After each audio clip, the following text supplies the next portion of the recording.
In this next example, we're going to find the midpoint of the line segment joining the points P1, which is the ordered pair -4, -3, and P2, which is the ordered pair 5, -6.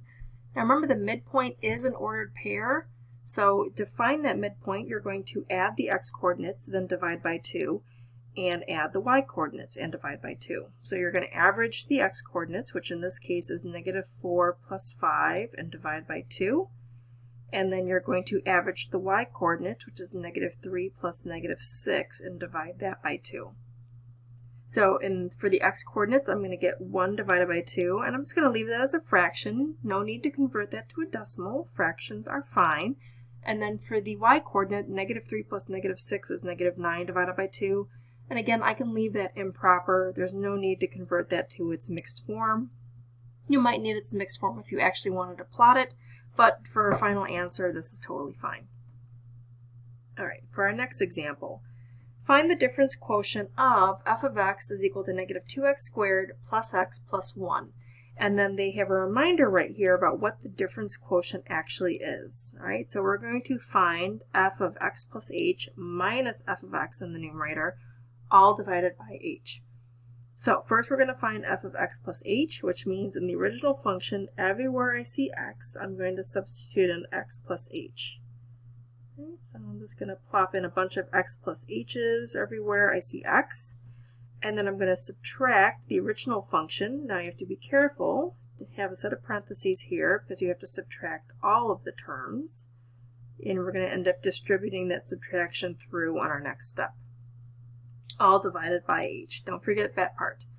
All right, you don't have pieces of the expression disappearing and reappearing later. You need to record all of it all the time.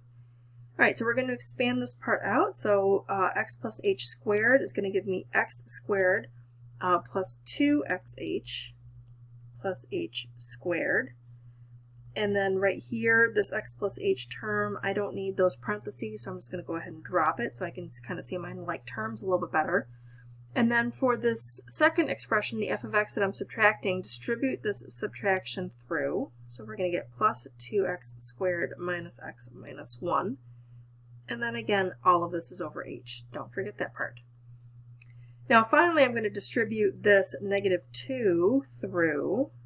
So I'm going to get -2x squared minus 4xh minus 2h squared. And then I'm going to carry down all of these other pieces. Right, so I'll have plus x plus h plus 1 plus 2x squared minus x minus 1 all over h. Now, the goal of finding these is that any term that doesn't have an h in it should cancel. So this -2x squared cancels with this 2x squared down here. This plus x will cancel with this minus x, and this plus 1 will cancel with this minus 1. And then the only terms I have left in here all involve h. Right? So that's letting you know that I'm on the right track. So I have -4xh minus 2h squared plus h all over h. So what I'll be able to do here is you could factor out an h, or as opposed to factoring, if you wanted to, you could just go ahead and here and cancel. So that h will cancel with that h. This h will cancel with one of those. That h will cancel with that guy. And I'll have it -4x minus 2h plus 1.